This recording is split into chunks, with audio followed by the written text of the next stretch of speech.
Bapak Ibu yang dikasihi di dalam Tuhan, bersyukur dan berterima kasih kepada Tuhan kalau pada pagi hari ini kita masih diberi kesempatan untuk beribadah kepada Tuhan.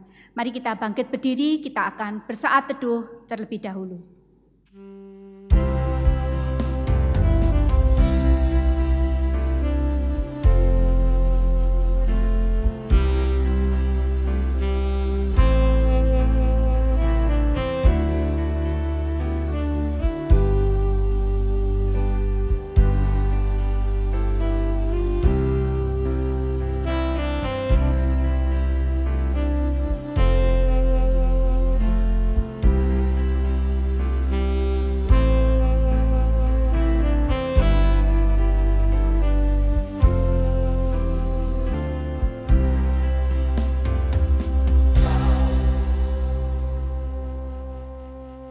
Terpujilah Allah dan Bapa Tuhan kita Yesus Kristus, yang dalam Kristus telah mengaruniakan kepada kita segala berkat rohani di dalam surga. Sebab di dalam Dia Allah telah memilih kita sebelum dunia dijadikan, supaya kita kudus dan tak bercacat di hadapannya. Ibadah pagi ini kita buka dalam nama Allah Bapa, Tuhan Yesus Kristus dan Roh Kudus, kiranya memberkati kita sekalian. Amin. Kita pujikan Pujilah Allah PPK 13.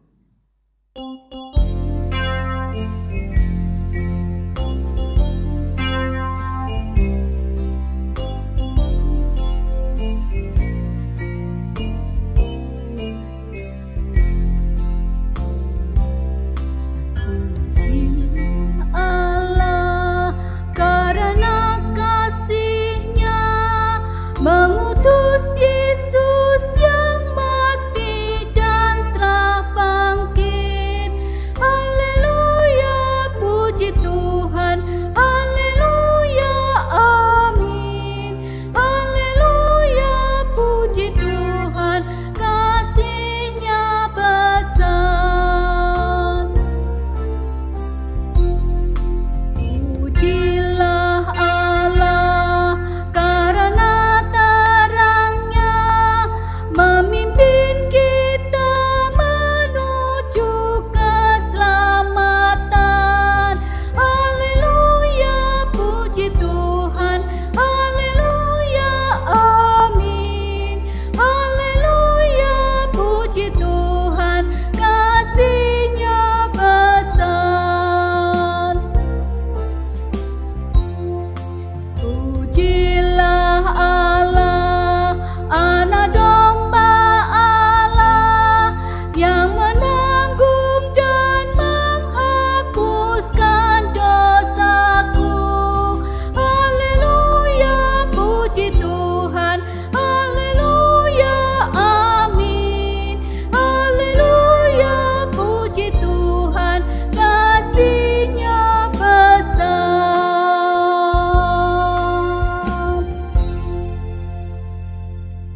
Mari kita masuk di dalam doa. Kami sungguh bersyukur dan berterima kasih kepada Tuhan untuk kasih karunia yang Tuhan terus berikan kepada kami. Kami juga bersyukur dan berterima kasih untuk setiap langkah yang Tuhan terus pimpin di dalam hidup kami. Saat ini kami juga akan mengaku dosa kami. Begitu banyak dosa yang sudah kami lakukan ya Tuhan. Biarlah Tuhan pada pagi hari ini kami menyerahkan semua dosa kami ini kepada Engkau. Dan biarlah tangan kasih Tuhan sendiri yang boleh memberikan pengampunan kepada kami. Terima kasih, hanya di dalam nama Yesus Kristus kami sudah berdoa. Amin. Jemaat dipersilahkan duduk kembali. Berita anugerah dan petunjuk hidup baru saya ambil dari Efesus pasal 4 ayat 21 sampai dengan 24 dan Roma 6 ayat 13. Karena kamu telah mendengar tentang Dia dan menerima pengajaran di dalam Dia, menurut kebenaran yang nyata dalam Yesus, yaitu bahwa kamu berhubung dengan kehidupan kamu yang dahulu harus menanggalkan manusia lama yang memenuhi kebinasaannya oleh nafsunya yang menyesatkan, supaya kamu dibaharui di dalam roh dan pikiranmu, dan mengenakan manusia baru yang telah diciptakan menurut kehendak Allah di dalam kebenaran dan kekudusan yang sesungguhnya. Dan janganlah kamu menyerahkan anggota-anggota tubuhmu kepada dosa untuk dipakai sebagai senjata kelaliman, tetapi serahkanlah dirimu kepada Allah sebagai orang-orang yang dahulu mati, tetapi yang sekarang hidup. Dan serahkanlah anggota-anggota tubuhmu kepada Allah untuk menjadi senjata-senjata kebenaran. Kita akan meresponi dengan pujian KPPK 266, Sejak Yesus di Hatiku.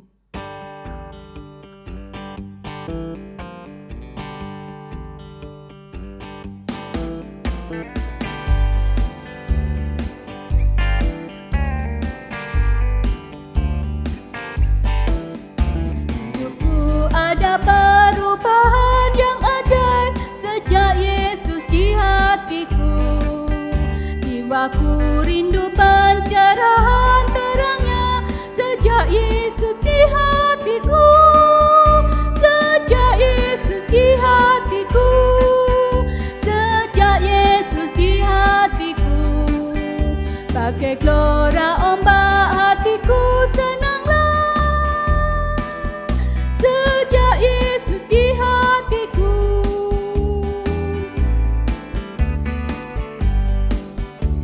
Tak akan berjalan di tempat sesat sejak Yesus di hatiku.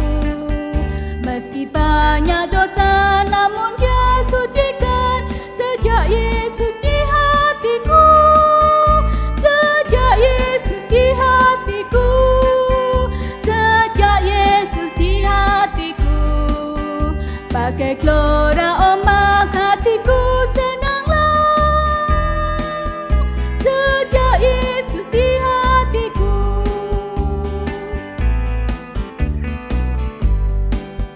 Ku bersama Tuhan di kota yang mulia sejak Yesus di hatiku. Hatiku senanglah, langkahku ringanlah sejak Yesus di hatiku. Sejak Yesus di hatiku. Sejak Yesus di hatiku. Bagai gelora ombak hatiku senanglah. Sejak Yesus di hatiku.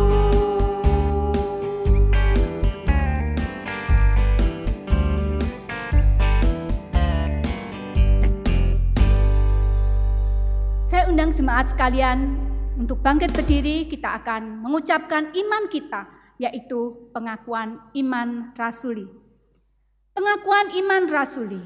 Aku percaya kepada Allah, Bapa yang Maha Kuasa, Khalik langit dan bumi, dan kepada Yesus Kristus, Anaknya yang tunggal Tuhan kita, yang dikandung dari Roh Kudus, lahir dari anak darah Maria, yang menderita sengsara di bawah pemerintahan Pontius Pilatus, disalibkan, mati dan dikuburkan, turun ke dalam kerajaan maut, pada hari yang ketiga, bangkit pula dari antara orang mati, naik ke surga, duduk di sebelah kanan Allah Bapa yang Maha Kuasa, dan dari sana Ia akan datang untuk menghakimi orang yang hidup dan yang mati. Aku percaya kepada Roh Kudus, gereja yang kudus dan am, persekutuan orang kudus, pengampunan dosa, kebangkitan tubuh, dan hidup yang kekal. Amin. Jemaat dipersilahkan duduk kembali. Sebelum kita mendengarkan firman Tuhan, kembali kita akan memuji Tuhan dengan pujian PPR 90, Terus Berjalan Sertamu.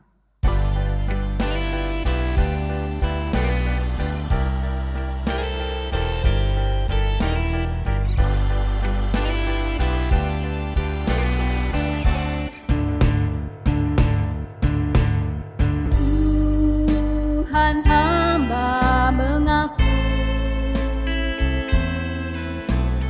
akan kelemahanku.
padamu.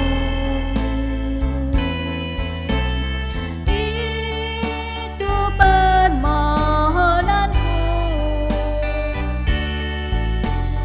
jalan selalu sertamu, kehendakmu jadilah selalu.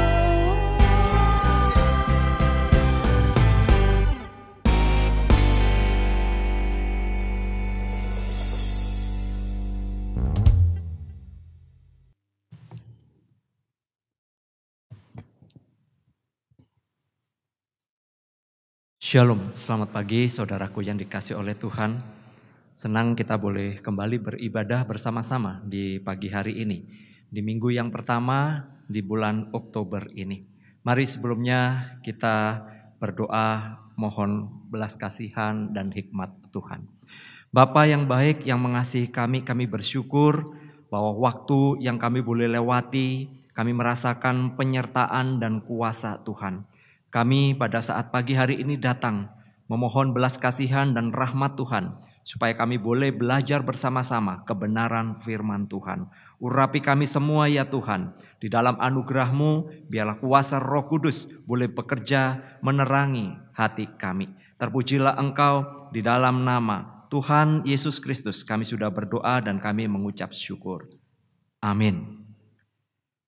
Seperti tadi saya baru sampaikan bahwa kita itu melalui waktu itu begitu cepatnya luar biasa. Nah saudara-saudaraku, firman Tuhan pada pagi hari ini terambil di dalam Roma 12. Roma 12 ayat 1 dan 2. Ayat yang sangat familiar dengan kita. Dan saya akan membacakan bagi kita sekalian.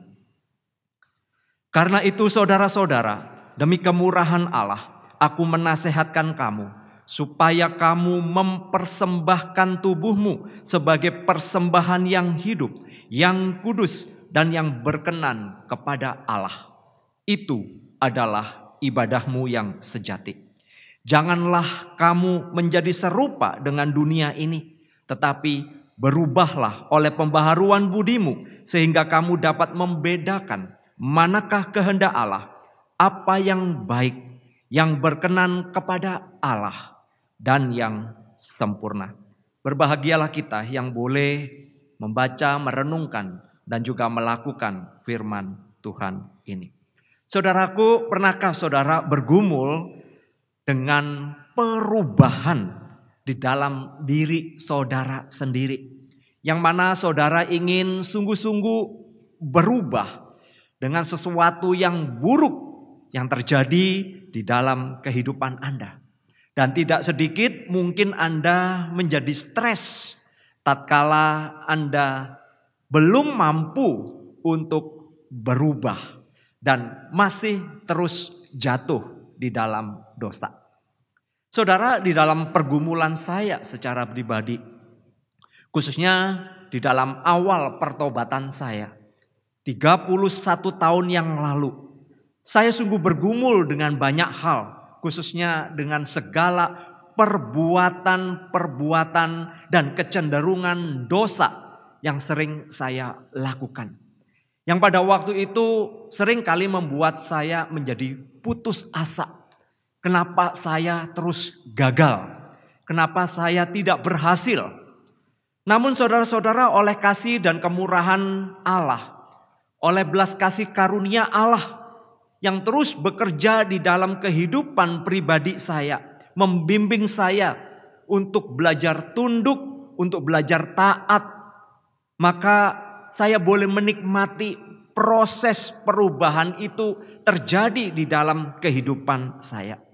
Sekali lagi ini terjadi karena kasih kemurahan Allah yang terus membentuk saya untuk terus berproses menjadi pribadi seperti yang Tuhan kehendaki. Saudaraku, sampai hari ini pun saya tetap bisa menikmati segala proses di dalam pembentukan diri saya, di mana Allah dengan kuasa Roh Kudus terus bekerja. Saudara, tidak sedikit memang di antara kita sampai hari ini bergumul dengan tabiat karakter atau sesuatu di dalam diri kita yang kita tahu bahwa hal ini seringkali membuat kita jatuh di dalam dosa. Kita ingin meninggalkan itu dan menjalani kehidupan baru. Namun seringkali kita gagal. Kita seringkali lemah, kita seringkali gak berdaya dan kemudian kembali melakukan dosa yang pada akhirnya menjadikan kita seringkali accuse dengan apa yang kita lakukan. Saudara, menjalani proses pengudusan itu memang tidak mudah. Ini bukan ramuan instan yang kemudian menjadikan Anda langsung berubah secara tiba-tiba.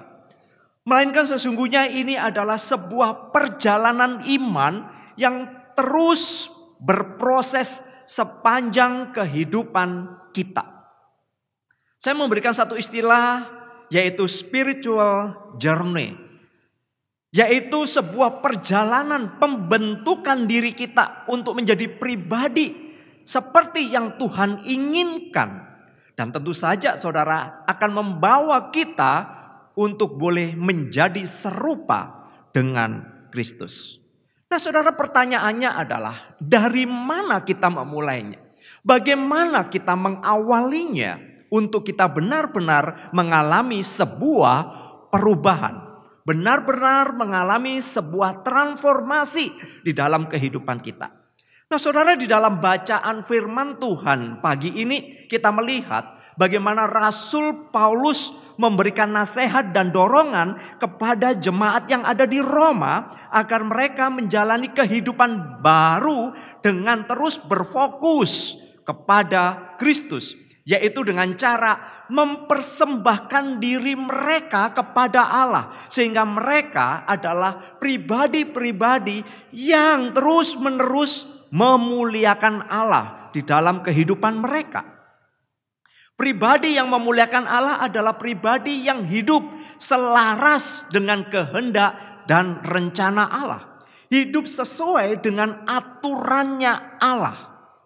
Alasan yang diberikan oleh Rasul Paulus di dalam tulisan ini sangat kuat saudara. Bahwa kita ini adalah orang-orang yang sudah ditebus oleh Kristus.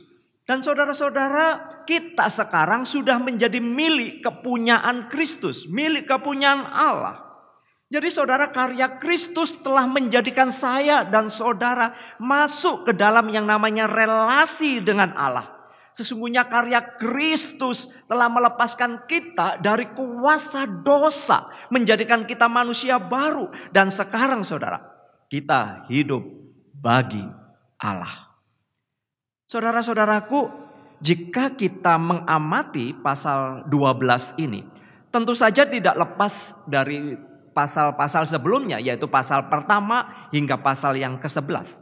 Yaitu bagaimana Rasul Paulus menjelaskan karya penebusan Kristus dan keutamaan Kristus. Maka saudara-saudara, kita boleh memperhatikan landasan doktrinal yang telah dipaparkan dengan jelas dan gamblang di dalam pasal 1 sampai dengan yang ke-11. Dan kini ketika kita membaca pasal 12 ayat yang pertama dan kedua adalah sebuah transisi untuk mengajak para pembacanya menjalani hidup sesuai dengan kebenaran dasar yang sudah dimengerti dan dipahami. Saudara, iman dan doktrin harus ditunjukkan, dinyatakan di dalam kehidupan sehari-hari. Kebenaran firman Tuhan harus, saudara, dinyatakan di dalam kehidupan iman orang percaya. Itu harus nampak di dalam sikap, tindakan, pemikiran, bahkan ucapan orang percaya yang harus berbeda dengan mereka yang belum percaya. Maka saudara-saudara, ini bukan berarti Anda menjadi manusia aneh atau menjadi manusia alien. Bukan itu. Namun Allah menginginkan kita untuk menyatakan kebenaran yang dinyatakan di dalam perbuatan. Saudara-saudaraku, kebenaran Allah harus ditunjukkan dengan nyata di dalam kehidupan kita. Kita tidak boleh menyimpan kebenaran-kebenaran itu di laci belakang pikiran kita. Kita harus berani untuk menghidupinya di dalam perjalanan kehidupan kita sehari-hari. Sesungguhnya saudara, kuasa Roh Kudus akan membimbing kita untuk terus memiliki komitmen. Sebuah ketetapan hati untuk menjalani hari-hari kita sebagai spiritual journey. Menjadikan pikiran kita, perbuatan kita, saudara, berjalan selaras dengan kebenaran itu sendiri. Artinya saudara-saudara, apa yang sudah kita pahami harusnya itu menjadi satu frame utama di dalam kita melihat segala sesuatu. Kebenaran itu saudara yang sudah kita pahami seharusnya menjadi frame bagi kita, saudara, untuk juga memikirkan, bertindak, berbuat, berkata-kata sesuai dengan kebenaran yang kita pahami. Namun sejujurnya saudara, kita itu memiliki pergumulan di dalam hal ini. Sebab tidak sedikit kita mengetahui kebenaran, memahami doktrin yang baik, yang benar, memahami ajaran Kristen yang baik. Namun ternyata kita tidak bisa menjalani kehidupan dengan benar. Ya, kebenaran itu masih tersimpan dengan rapi di kepala kita atau di dalam pikiran kita. Dan belum sampai kepada hati kita yang kemudian diubahkan oleh kebenaran yang kita pahami itu. Yang kemudian mendorong kita untuk mempraktekkannya. Saudara, pernahkah saudara membeli minuman yang diisi dengan es batu? Setelah Anda minum beberapa teguk saja, minumannya habis. Dan ternyata saudara, es batu di dalam tempat itu banyak sekali. Isinya cuma sedikit. Maka saudara, ya mau gak mau mungkin menunggu es batu cair, bukan? Suatu kali saudara, saya membeli stroberi yang ada di dalam kotak. Yang nampaknya banyak, cantik-cantik, bagus gitu. Namun setelah dibuka, ternyata isinya sedikit. Bagian bawah berisi kertas. Saudara-saudara, seringkali memang orang Kristen adalah seperti ini. Saya memakai analogi itu, saudara. Bahwa sesungguhnya kita seringkali nampak baik dan saleh di penampilan luarnya. Namun sesungguhnya kita sedang membangun dan ternyata lebih banyak kamuflasenya. Saudara-saudara, secara pengetahuan doktrin bagus. Namun saudara-saudara, kehidupan rohani sehari-harinya ternyata jauh dari apa yang dipahami. Tidak sedikit seseorang memiliki pengetahuan doktrin yang luar biasa baiknya, namun ternyata sulit untuk menerapkannya. Ternyata sulit untuk mempraktekkannya dengan apa yang diketahuinya. Saudara-saudara, pemahamannya bagus tetapi eksekusinya, pemahamannya bagus tetapi kemudian saudara prakteknya itu sangat lemah. Nah, saya bisanya memberikan contoh saudara. Seringkali kita menganalisa sebuah persoalan itu ternyata lebih banyak dari sudut pandang kita. Dan dari sudut kepentingan kita pribadi. Bukan kepentingannya Tuhan. Maka kita akan cenderung menghakimi orang lain, merendahkan orang lain, dan memposisikan diri kita sebagai orang yang benar, sebagai seseorang yang kemudian memegang aturan, yang tahu banyak hal. Dan celakanya kita seringkali saudara-saudara membenarkan diri kita, menganggap diri kita paling benar. Mungkin saudara memang Anda benar. Namun bagaimana selanjutnya Anda bertindak? Bagaimana selanjutnya Anda berkata-kata? Apakah sesuai dengan yang Tuhan kehendaki? Cara berpikir kita sesungguhnya masih cenderung, saudara-saudara, menarik kita kepada kepentingan diri yang menempatkan diri kita adalah orang yang benar. Bukan bagaimana kita menunjukkan kebenaran seperti yang Tuhan mau. Ya seperti analogi tadi yang saya pakai, saudara, seperti minuman yang ternyata berisi es batu lebih banyak ketimbang isinya. Atau seperti buah stroberi di dalam kotak yang kelihatan nampak banyak dari luar. Namun ternyata saudara jika dibuka isinya sedikit dan diganjal dengan kertas. Saudara-saudara, sesungguhnya demikianlah dengan kita. Akan sulit untuk mengalami perubahan jika kita hanya menampakkan diri paling benar dan orang lain yang menjadi paling salah. Nah, saudara, nasihat Rasul Paulus di dalam bagian ini jelas ingin mengajak para pembacanya agar hidup memiliki kesamaan antara yang dipahami dan yang dilakukan. Apa yang dimengerti dengan apa yang dilakukan. Tuhan Yesus, saudara, lebih mengetahui apa yang ada di dalam hati seseorang. Tuhan ingin agar kita melakukan yang benar, yaitu apa yang sudah menjadi bagian yang terhidupi di dalam diri kita. Transformasi akan terjadi seiring dengan kebenaran yang kita pahami dan juga kebenaran yang kita hidupi. Penegasan kalimat oleh kemurahan Allah di dalam bagian ini menunjukkan bahwa hanya oleh anugerah Allah saja, hanya oleh anugerah semata saja kita dapat menjadi dan mengalami yang namanya perubahan atau transformasi.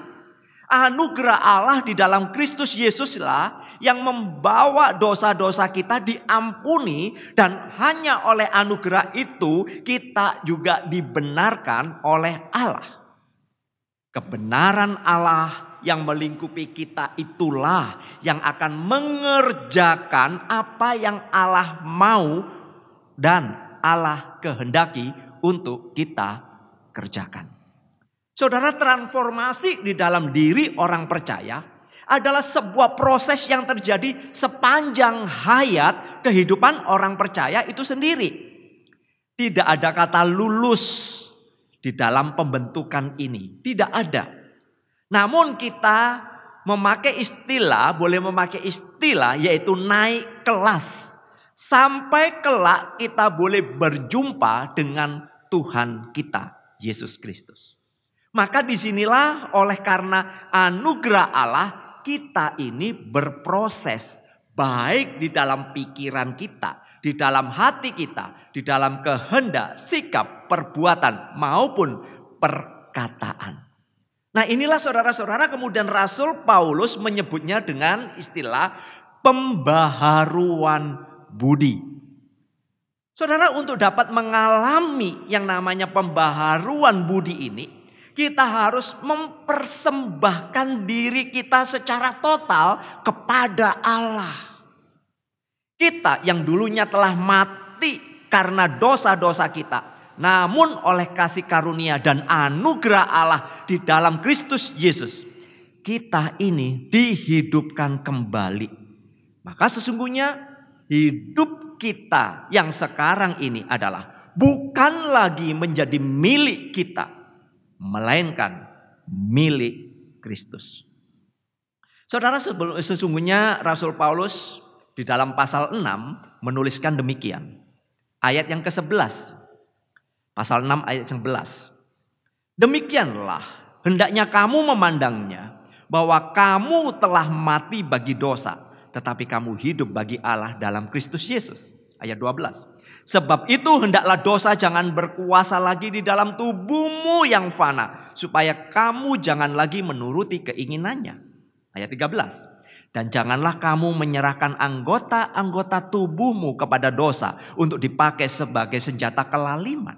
Tetapi serahkanlah dirimu kepada Allah sebagai orang-orang yang dahulu mati, tetapi yang sekarang hidup. Dan serahkanlah anggota-anggota tubuhmu kepada Allah untuk menjadi senjata kebenaran. Dengan demikian saudaraku, sesungguhnya saya dan saudara dipanggil oleh Tuhan untuk mengalami sebuah perubahan. Atau lebih tepatnya, saya dan saudara diubahkan oleh kasih karunia Tuhan. Kehidupan yang kita jalani saat ini tentu saja tidak lagi sama seperti yang dulu kita jalani. Transformasi atau perubahan akan terjadi tatkala kita mempersembahkan hidup kita kepada Tuhan. Dengan memahami hal ini, sesungguhnya kita tahu kepada siapa kita melayani, kepada siapa kita sedang memberi diri. Dan sesungguhnya saudara, ini akan berdampak kepada diri kita. Bahwa hidup kita ini bukan lagi milik kita, melainkan milik Kristus. Rasul Paulus menuliskan di dalam surat Efesus pasal yang keempat ayat 20-24 demikian. Tetapi kamu bukan demikian. Kamu telah belajar mengenal Kristus.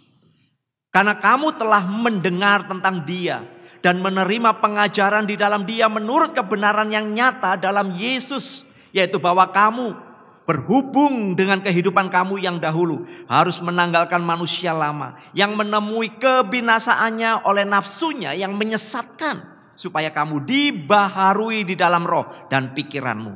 Dan mengenakan manusia baru yang telah diciptakan menurut kehendak Allah di dalam kebenaran dan kekudusan yang sesungguhnya. Saudara, dalam hal ini kita ini sedang memberi sebuah komitmen kepada Allah agar oleh karena kasih dan kemurahan dan anugerahnya kita ini dapat berubah. Kita ini mengalami sebuah transformasi. Sekali lagi, komitmen yang harus terus ada di dalam diri kita adalah komitmen untuk berubah atau diubahkan. Pemikiran kita harus dipenuhi oleh kebenaran firman Allah. Sebab tanpa kita sadari, pemikiran kita lebih banyak terbentuk oleh hal-hal yang ada di sekitar kita. Di dalam dosa dan ketidakpercayaan kita. Sering kali kita menganggap diri kita sudah benar. Bahkan paling benar. Padahal di dalam kenyataannya saudara-saudaraku, cara berpikir kita adalah cara berpikir atau mengikuti sistem dunia. Budaya sekeliling kita lebih banyak membentuk cara berpikir kita. Yang membuat kita jatuh di dalam sikap egois dan menjadikan kita individualistis. Tanpa kita sadari. Setelah menjadi orang Kristen, tanpa pernah memberi diri sebagai persembahan yang hidup kepada Allah, pola pikir kita akan menjadi sama dengan dunia. Kita akan cenderung mengutamakan kedagingan kita, kepentingan kita. Dan kemudian terjerat dengan tipu daya iblis yang menyesatkan. Memberikan hidup kepada Allah, kepada Tuhan sebagai satu persembahan yang hidup adalah sebuah keputusan untuk dibentuk dan membiarkan diri kita dipengaruhi oleh kuasa Tuhan dan bukan oleh dunia kita yang telah rusak. Ketika kita mempersembahkan diri kepada Tuhan di dalam sebuah ketaatan kita, perlahan namun pasti, saudara, sesungguhnya kita dapat berpaling dari pengaruh dunia yang membentuk kita. Pengaruh dunia akan berkurang dan digantikan oleh pengaruh hikmat Allah yang akan memenuhi kehidupan kita. Nah, disinilah saudara peran Roh Kudus bekerja. Kuasa Roh Kudus akan menerangi hati dan pikiran kita. Dan disinilah kita akan belajar untuk terus mengutamakan Kristus, mengutamakan Allah di dalam cara berpikir kita. Serta di dalam tindakan-tindakan kita. Saudara, kita tidak boleh membiarkan tekanan dan tawaran dunia itu mengubah kita. Namun sebaliknya hati dan pikiran kita seharusnya diubahkan oleh kasih karunia Kristus. Pembaharuan pikiran yang radikal itu harus terjadi di dalam dan oleh Kristus saja. Sekali lagi, jangan biarkan diri kita diubah oleh dunia. Dengan pertolongan Allah, oleh kasih karunia-Nya kita harus mengalami transformasi, belajar untuk terus menyesuaikan diri kita, hati pikiran kita dengan kehidupan baru yang sudah dianugerahkan kepada saya dan saudara. Terjemahan bahasa Indonesia sehari-hari di dalam ayat 2 itu sangat menarik, saudara. Janganlah ikuti norma-norma dunia ini.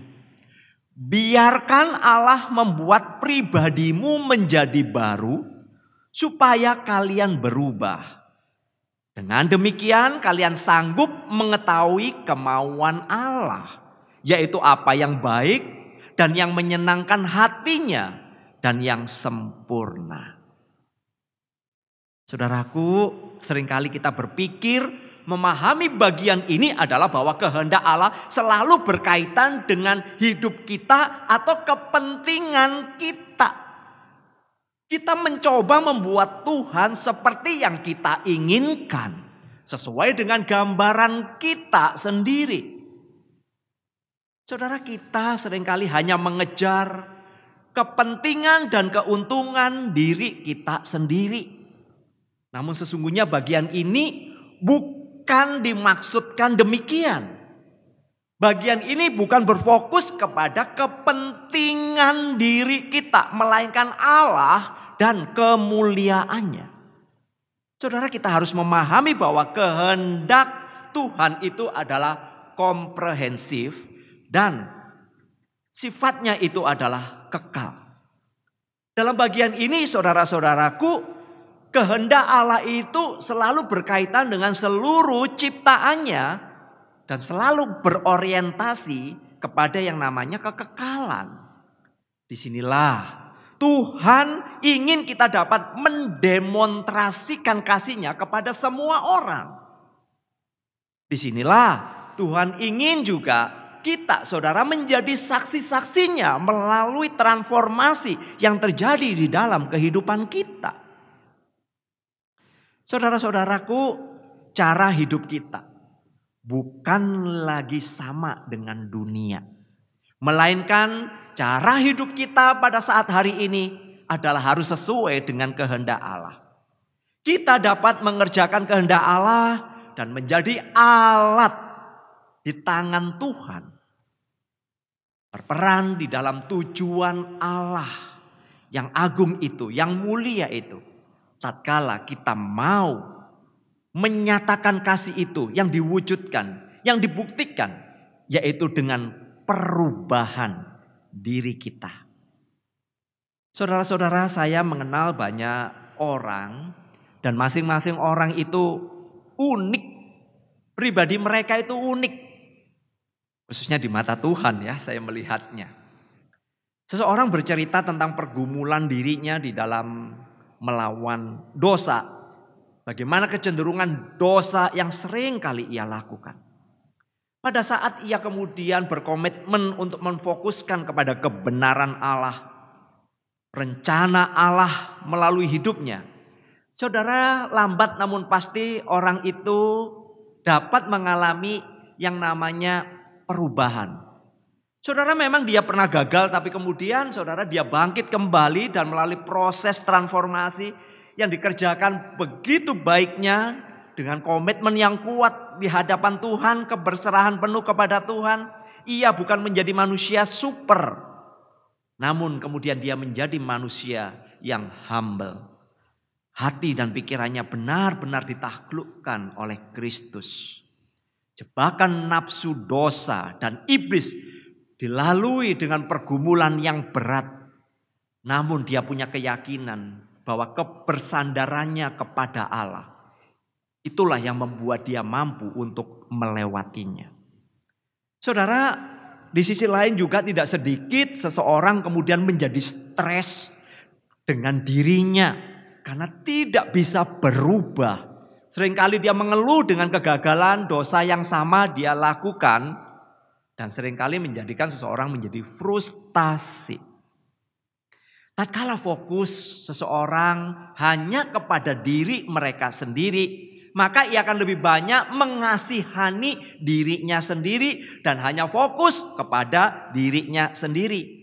Dia seringkali accuse dengan kelemahan yang ada pada dirinya. Ia tidak benar-benar ingin berubah. Sebab perubahan tentu saja membutuhkan niat dan hasrat yang kuat, komitmen yang kuat untuk berubah. Seperti yang sudah saya jelaskan di bagian atas tadi.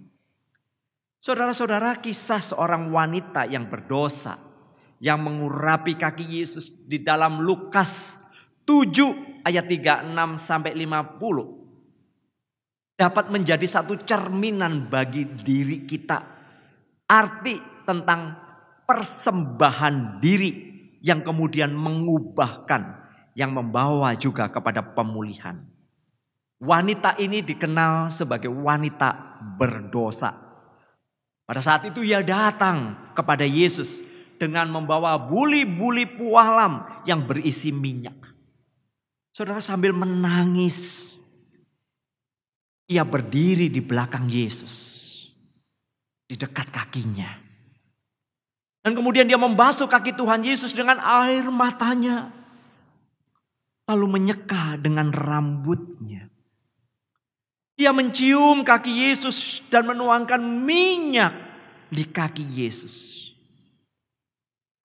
Wanita berdosa ini tenggelam di dalam belas kasih dan kemurahan Yesus.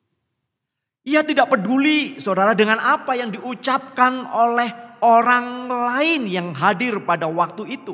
Tidak peduli penghakiman, bahkan mungkin hinaan dari orang-orang yang melihat peristiwa itu. Ia hanya mau menikmati kemurahan anugerah dari Sang Juru Selamat. Ia mengungkapkan kasihnya dengan menuangkan minyak itu di kaki Yesus. Inilah jalan pembaharuan. Inilah jalan pemulihan. Saudara-saudaraku, seseorang yang mengalami proses transformasi, ia akan terus belajar untuk menempatkan pola pikirnya ke dalam kebenaran Tuhan. Ia akan cenderung melihat segala sesuatu dari sudut pandangnya Tuhan. Ia akan menganalisa segala sesuatu dari kebenaran firman Tuhan. Ia akan menyerahkan apa yang terjadi kepada Tuhan dan tetap berjalan di dalam kebenaran Tuhan. Sebab ia berfokus kepada Tuhan dan juga rencana kekekalan yang sudah Tuhan rancangkan. Apakah Anda masih bergumul dengan perubahan diri Anda pada saat hari ini? Bagaimana Anda mengawalinya? Mulailah dengan penyerahan diri kepada Allah. Percaya dan menerima Kristus sebagai Tuhan dan Juru Selamatmu. Dan mulai nikmati relasimu dengan Tuhan. Persembahkanlah dirimu di hadapan Tuhan sebagai persembahan yang hidup. Sebab dirimu sesungguhnya sudah mati karena dosa. Di dalam proses ini tetaplah hidup kudus dan taat. Nikmati proses pembaharuan dan pemulihan yang terus dikerjakan melalui kuasa Roh Kudus. Dan itu akan terjadi seumur hidup kita. Niscaya di tengah cengkeraman zaman, di tengah pengaruh buruk dunia, akan tergerus seiring dengan yang namanya pemulihan dan pembaharuan hati dan pikiran kita yang dikerjakan oleh Roh Kudus. Nikmati segala proses itu Dan kelak pada akhirnya kita dapat menjadi serupa dengan Kristus. Saya menutupnya dengan satu kalimat quote saya. Seorang Kristen sejati adalah seorang yang mengalami pembaharuan yang dikerjakan oleh Roh Kudus untuk menjadi pribadi yang memuliakan Tuhan. Pahami kebenaran, pakailah kebenaran itu menjadi satu frame kita untuk boleh melihat, menganalisa sesuatu. Buktikan kebenaran itu melalui perubahan akal budimu. Saya mengajak saudara untuk boleh meresponinya dengan satu pujian. Ku persembahkan hidupku.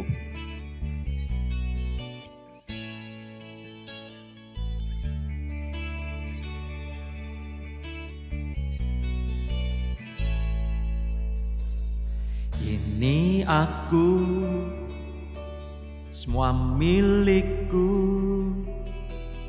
ku serahkan padamu Tuhan. Penyesalan dan kebanggaan, suka dan duka, semua ku serahkan.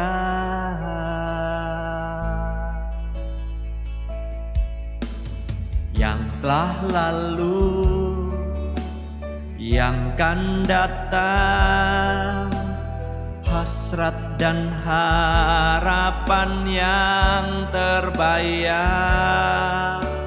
masa depan dan rencanaku, semua ku serahkan dalam tanganmu.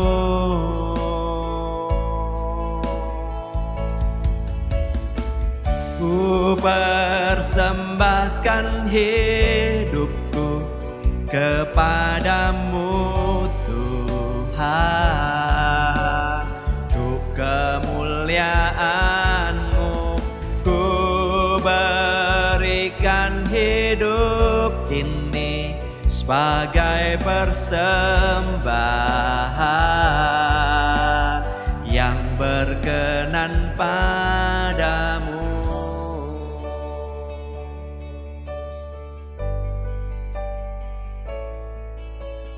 Yang telah lalu, yang kan datang, hasrat dan harapan yang terbayang, masa depan dan rencanaku, semua ku serahkan dalam tangan-Mu.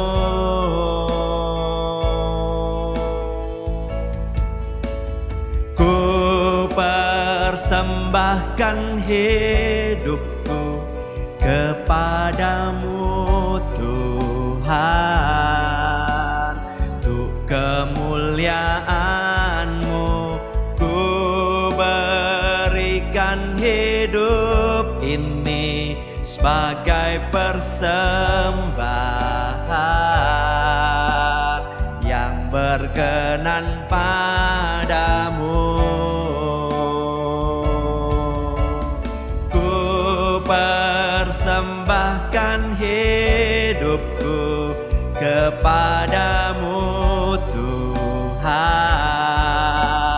untuk kemuliaan-Mu ku berikan hidup ini sebagai persembahan yang berkenan padamu.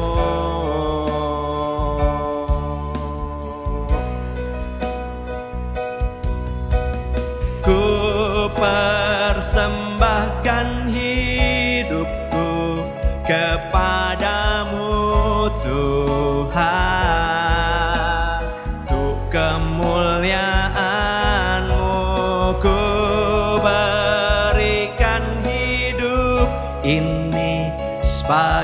persembahan yang berkenan padamu. Ku berikan hidupku kepadamu Tuhanku.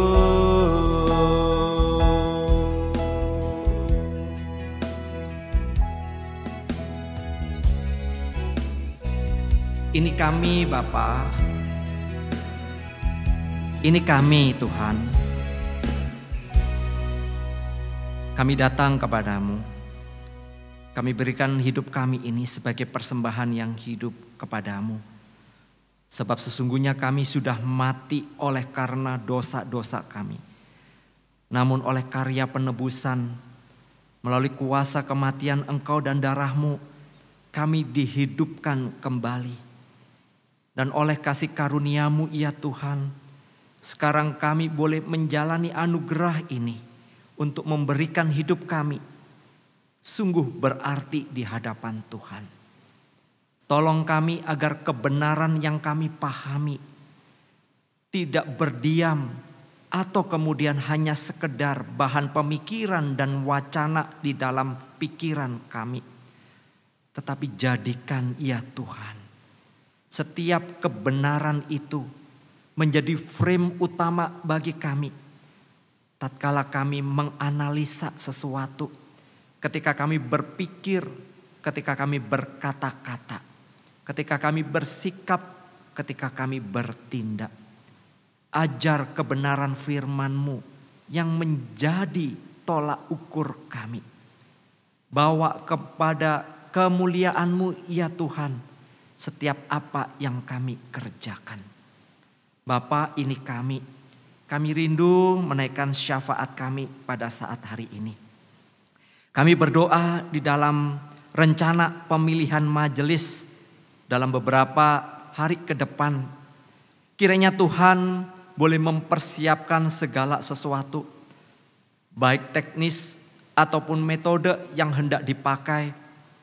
Kiranya Tuhan boleh menolong kami semua, rekan-rekan tim yang boleh mengerjakannya.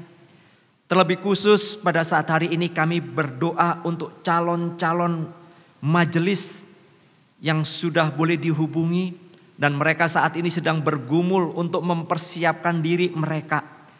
Tuhan yang memanggil, Tuhan yang memilih sesuai dengan kehendak Tuhan saja mereka untuk boleh dipercayakan ke dalam pelayanan di dalam kemajelisan.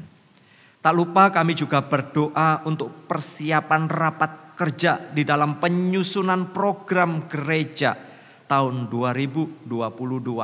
Mohon pimpinan Tuhan untuk setiap komisi bidang dan semua pos PI agar boleh memikirkan dengan hikmat dan pertolongan Tuhan sehingga rancangan-rancangan program ini boleh dikerjakan di tahun depan sesuai dengan maksud, kehendak dan hati Tuhan sendiri. Untuk itu tolonglah untuk setiap komisi bidang yang di pusat maupun yang di pos PI semua boleh melakukan tanggung jawab dengan baik. Kami juga bersyukur ya Tuhan buat pemerintah kami. Terima kasih untuk pemimpin negeri ini yang dengan bijaksana berjeri lelah kerja keras untuk juga boleh menurunkan angka penyebaran COVID melalui kebijakan-kebijakan yang sudah dibuat. Kami mengucapkan terima kasih dan kami menyerahkan sekarang agar pada saat ini penanganan COVID maupun juga program vaksinasi boleh berjalan dengan baik. Tak lupa kami menitipkan situasi keamanan negeri ini ke dalam tangan pengasihan Tuhan. Berkati Indonesia untuk menjadi kemuliaan bagi Tuhan. Ini doa kami ya Bapa, kami menutupnya seperti doa yang Engkau ajarkan kepada kami. Bapa kami yang di sorga, dikuduskanlah namamu. Datanglah kerajaan-Mu, jadilah kehendak-Mu di bumi seperti di sorga. Berikanlah kami pada hari ini makanan kami yang secukupnya, dan ampunilah kami akan kesalahan kami seperti kami juga mengampuni orang yang bersalah kepada kami. Dan janganlah membawa kami ke dalam pencobaan, tetapi lepaskanlah kami daripada yang jahat. karena Engkaulah yang empunya kerajaan dan kuasa dan kemuliaan sampai selama-lamanya. Amin.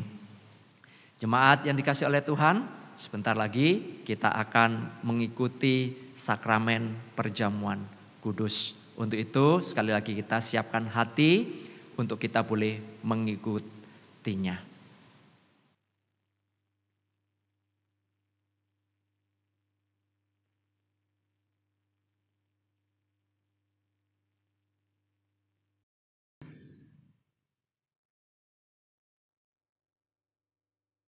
Jemaat yang dikasihi oleh Tuhan, mari kita boleh mempersiapkan hati kita untuk boleh semeja seperjamuan dengan Tuhan. Mengingatkan kita kembali akan arti kasih, anugerah, kemurahan daripada Allah. Silakan saudara boleh membuka perjamuan kudus saudara. Dan setelah itu ambillah waktu untuk boleh saat teduh sebentar. Berdoalah secara pribadi di hadapan Tuhan. Hal apa yang Tuhan inginkan untuk saudara boleh diubahkan pada saat hari ini. Ambillah waktu teduh sebentar.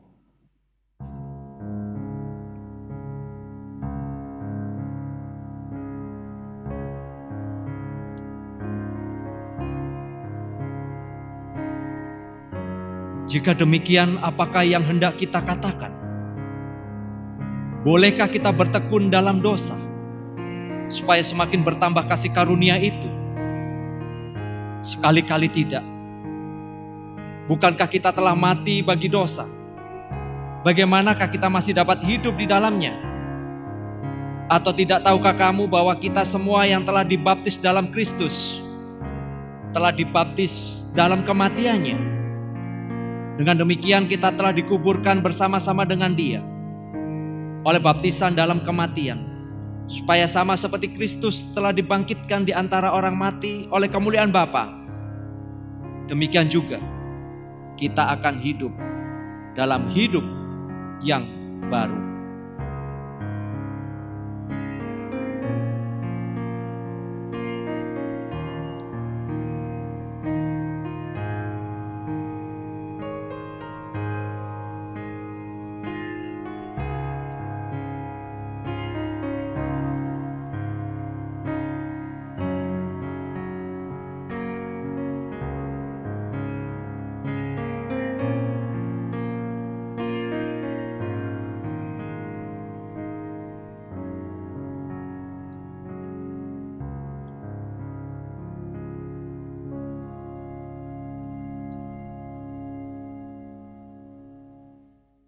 Pada malam sebelum Tuhan Yesus diserahkan, bersama dengan para muridnya, Yesus mengambil roti, lalu kemudian memecah-mecahkan dan berkata, "Inilah tubuhku, tubuh yang dipecahkan bagi kamu sekalian.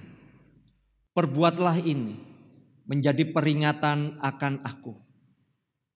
Dan ingatlah setiap kali kamu melakukannya, aku akan menyertai kamu."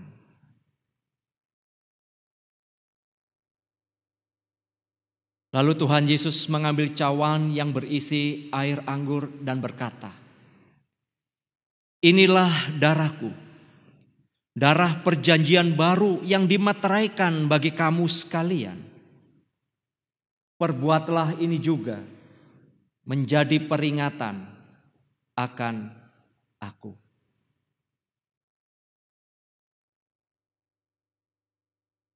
Persilakan saudara bangkit berdiri.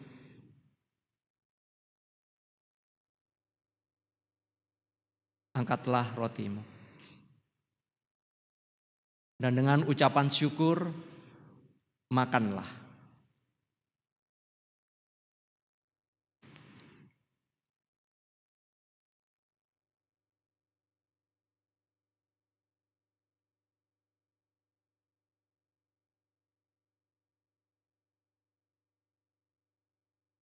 Angkatlah cawanmu di dalam kasih dan anugerah Tuhan. Mengucap syukurlah. Minumlah.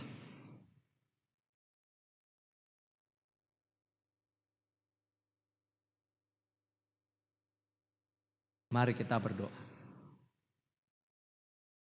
Bapa yang penuh rahmat,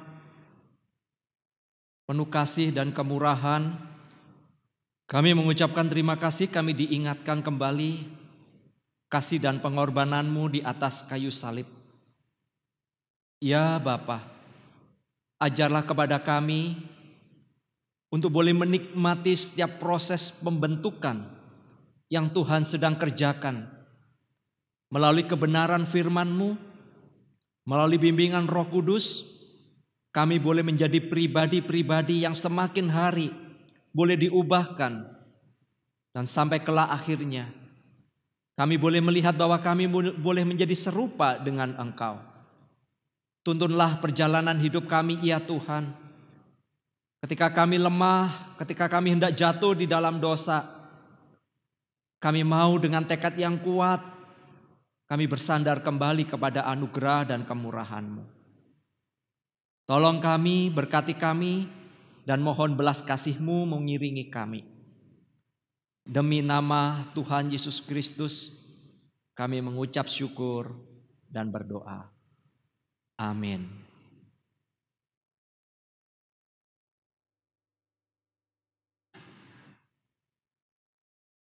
Tiba waktunya kita akan memberikan persembahan. Persembahan bisa ditransfer melalui rekening gereja Pos PI Istana Regensi atau dikumpulkan di rumah kemudian dibawa ke gereja.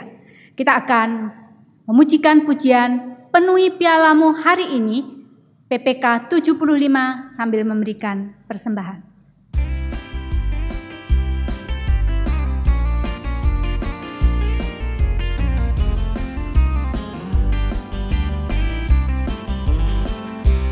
Rindukah kau hari ini bagi semua berkat-Mu dalam kehidupanmu dan beroleh segala janji tak turut firman-Nya, kesenangan yang bakal dipenuhi hari ini di hatimu. Lemaklah pialamu seperti janji Tuhanmu, dipenuhi hari ini di hatimu dengan kuasa Roh Kudus.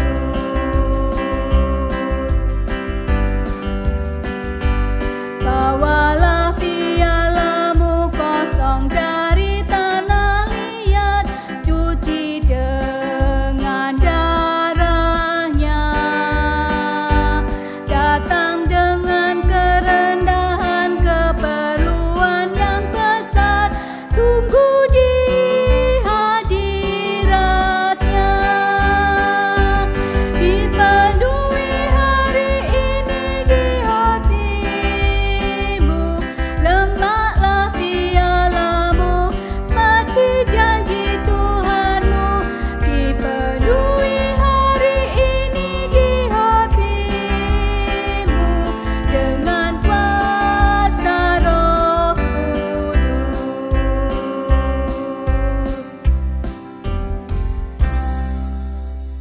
Mari kita menyerahkan persembahan kita kepada Tuhan. Tuhan, kami sungguh bersyukur dan berterima kasih kepada Tuhan untuk setiap berkat yang Tuhan terus berikan kepada kami. Dan hari ini kami juga bersyukur untuk kesempatan yang Tuhan masih juga berikan kepada kami, yaitu untuk memberikan atau mengembalikan sedikit persembahan kami kepada Engkau ya Tuhan. Pakailah persembahan ini untuk pelebaran daripada kerajaan Tuhan. Di dalam nama Yesus Kristus kami sudah berdoa. Amin. Saya undang Bapak Ibu untuk bangkit berdiri, kita akan memujikan doksologi, kemudian kita akan menerima berkat dari Tuhan melalui hamba-Nya.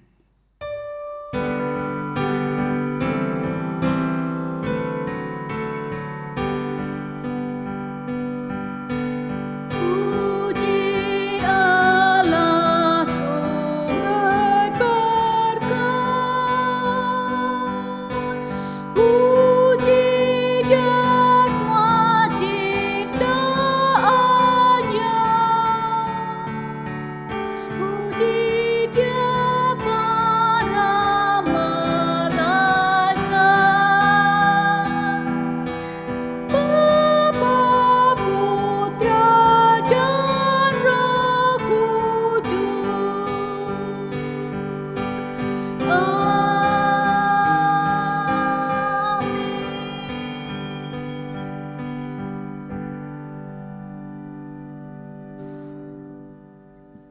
Mari arahkan hati kita kepada Tuhan dan terimalah berkat-Nya.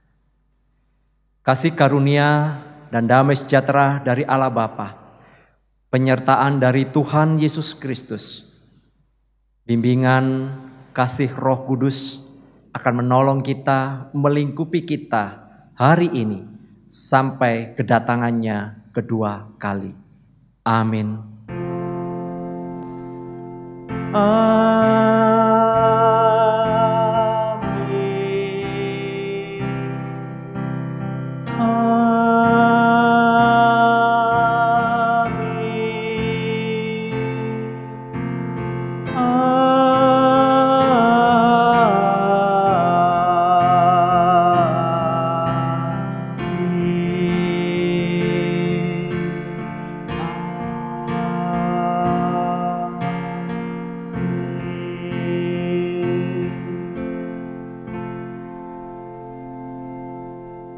Dipersilakan duduk kembali. Jemaat boleh sebentar lagi memperhatikan warta gereja.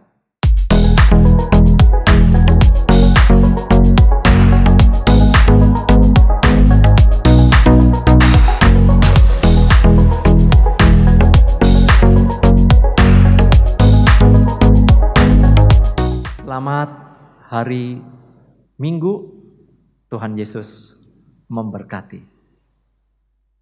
Amin.